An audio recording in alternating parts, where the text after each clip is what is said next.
Hello guys, welcome back. In this movie we are going to discuss about HackerRank's class and object question. If it in case this is the first time you are looking at my videos, we are actually beginners of competitive programming. So I started to learning C++ and also started to participate in the competitive programming contest as well. As part of the beginner session, actually trying to solve all the problem in the C++ section in HackerRank. So we have almost covered the basics and we have moved to the OOP section. Currently we are in the class and object. So previously we have discussed about class and now we are going to discuss about classes and objects. If it in case you like my video, please go ahead and subscribe to my channel. So this is our task. First of all, what is a class? As we all know that class is nothing but the template. And also class tells how the object should be.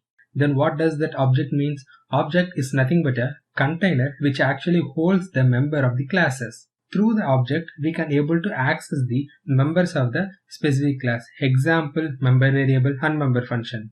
We have already discussed about what is member variable and member functions previous videos. If in case you wanted to learn about the member function and member variable, just go back to previous video, just learn and then come back to this video so that you could have better understanding of what is member variable and what is member function. Let's dive into the question. Create a class. We need to create one class called student. So within the student class we do wanted to achieve some tasks. So what are the specification which need to be achieved? Nothing but an instance variable named score to hold a student 5 exam scores. So as we all know that there is a student class. Student class must have a scores variable which actually going to have 5 different mark of the students. So we all know that the array is the data array which actually can able to hold the similar kind of data. So we are going to create one integer array variable to hold 5 different value, and again we need to create another function which going to return nothing. So the return type would be void, and the function name would be input, which actually going to read 5 integer from the user and save them to the scores variable, and int calculate score function that returns the sum of the student score. So let's move into our code editor. Then let's start writing the code. But I'm going to create the private variable integer score. All are small case scores. Since we wanted to save 5 different value in the scores, I'm going to create it as an array which can hold up to 5 value. Then we need to have one method which is nothing but the input. I'm going to mention that method as a public void input. It's not going to accept any parameter. I'm going to get input from the user. So how can I able to get input from the user? That is nothing but the cin statement. So first of all, what the functionality of the input method? Function that read 5 integer and save them to score. So what we have to do is nothing but we need to have one loop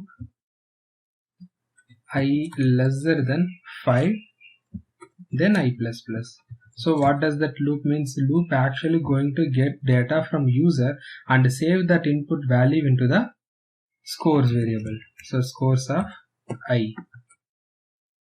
Now we have got the input, and now we need to create another method which actually going to return the input type int, the specific method name what they have given. This method is also not going to get any parameter from the user. Instead, what it's going to do, function that return the sum of the student score. It actually going to return the sum. Int total equal to 0.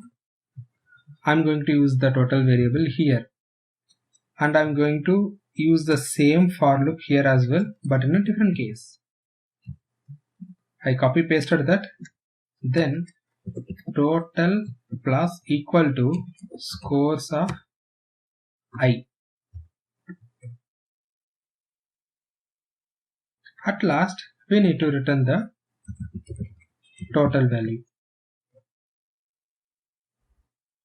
Let's go ahead and hit the run code to check whether our program is correct or wrong. As we all know that the program is ran successfully without any build failure, without any test case failure. Now it's time to submit the code to test our code against all the hidden test cases. There are almost around 11 test cases available. Let's check whether all the test cases are getting passed or not. The program got successful and all the test cases are passed. As we all know that if the test cases are passed, then only you'll be getting the congratulations text, else we will be getting failed test cases. I hope you have liked my video. If you like my video, please go ahead and subscribe to my channel and don't forget to hit the bell icon to get the notification. If it in case you have any queries or clarification or feedback or some suggestions to improve the video or quality, then please let me know in the comment section. I will go through all the comments I'm getting and will be able to improve the quality and whatever it may be the feedback. Thanks guys. Let's meet on the another video.